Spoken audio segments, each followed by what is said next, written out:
শীত এলেই বাংলার গ্রাম জুড়ে ছড়িয়ে পড়ে এক চেনা মিষ্টি গন্ধ, খেজুরের কাঁচা রস। সে মিষ্টি রসের স্বাদ নিতে শীতের সকালে রস খাওয়ার ধুম পড়ে যায়, কিন্তু অনেকেই জানেন না এই মিষ্টতার আড়ালেই লুকিয়ে থাকতে পারে মৃত্যুর ছায়া। কারণ এই কাঁচা রসের মাধ্যমেই ছড়াতে পারে মরণঘাতী নিপা ভাইরাস। তাই কাঁচা খেজুরের রস পান থেকে বিরত থাকার আহ্বান জানিয়েছেন জনস্বাস্থ্যবিদগণ।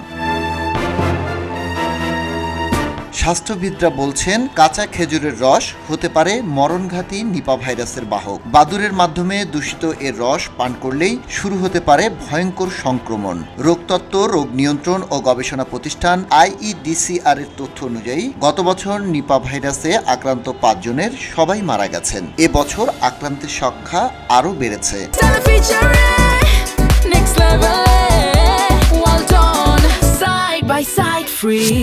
দেশের 64 জেলার মধ্যে 35 জেলায় নিপা ভাইরাসের সংক্রমণ শনাক্ত হয়েছে।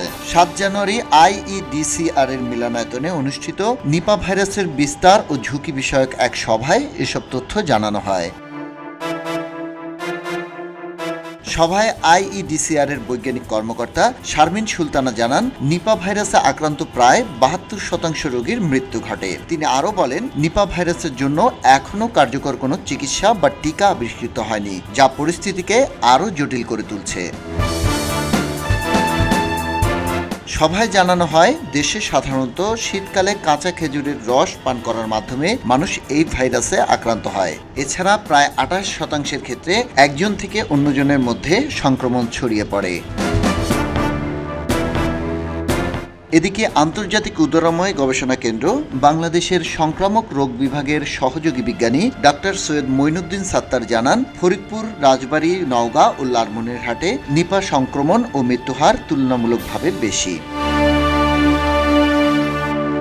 তবে একটু সচেতন হলেই নিপা ভাইরাস থেকে জীবন রক্ষা করা সম্ভব। এক্ষেত্রে সচেতনতার পাশাপাশি মেনে চলতে হবে কিছু সহজ নিয়ম। সেক্ষেত্রে কাঁচা খেজুরের রস পান করা যাবে না, আংশিক খাওয়া বা পোকায় কাটা ফল খাওয়া যাবে না, ফলমূল খাওয়ার আগে পরিষ্কার পানি দিয়ে ভালোভাবে ধুয়ে নিতে হবে। নিপার লক্ষণ দেখা দিলে দ্রুত হাসপাতালে যেতে হবে এবং আক্রান্ত রোগীর সংস্পর্শে এলে সাবান ও পানি দিয়ে হাত ধুয়ে নিতে হবে।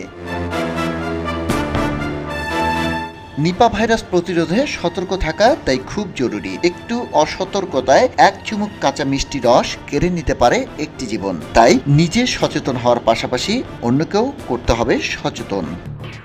এলো খবরের কাগজ, নিখাত, নির্ভীক, নিরপেক্ষ।